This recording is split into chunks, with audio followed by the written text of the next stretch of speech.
बुद्धिजीवियों का षड्यंत्र। ईसा पूर्व 73 ईस्वी सुंग के बाद कणव वंश 73 ईसा पूर्व से 28 ईसा पूर्व। संस्थापक वासुदेव। इसने अंतिम सुंग शासक देवभूति की हत्या कर कणव वंश की स्थापना की। मौर्य वंश की समाप्ति के बाद देश की उत्तर पश्चिम सीमाएं असुरक्षित हो गई। परिणाम स्वरूप अनेक विदेशी शासकों का आगमन भारत में हुआ।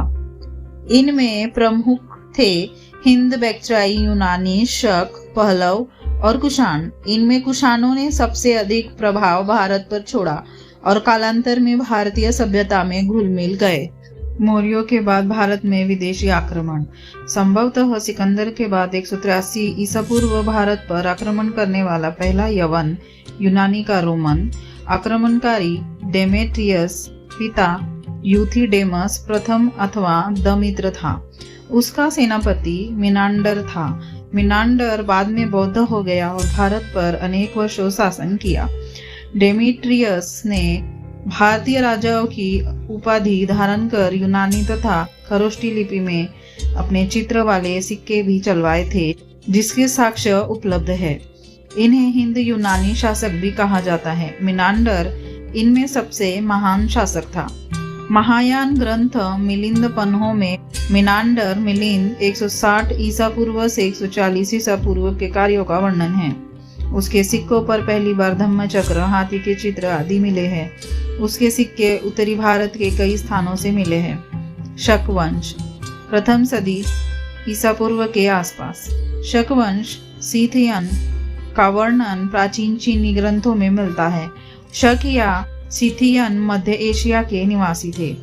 चीन की लंबी दीवार बन जाने के कारण उन्हें वहां से विस्थापित होना पड़ा। भारत में आकर वे कई शाखाओं में बढ़ गए। इनमें तक्षशिला के शक शासक सबसे प्रसिद्ध है। भारत का प्रथम शक शासक मोएज अथवा मोग था।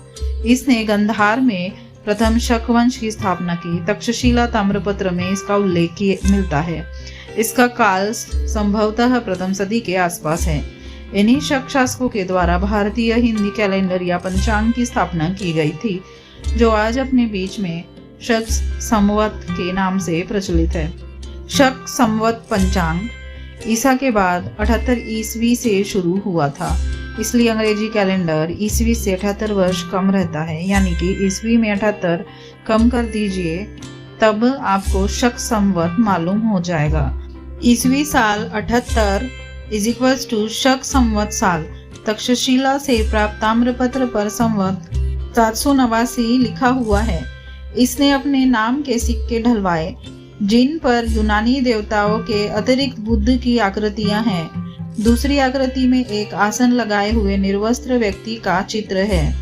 पहलव अथवा पार्थियन। शकों के बाद पहलवों का आक्रमण भारत पर हुआ। इनका मूल स्थान ईरान में कहीं था और वहीं से वे भारत की ओर आए।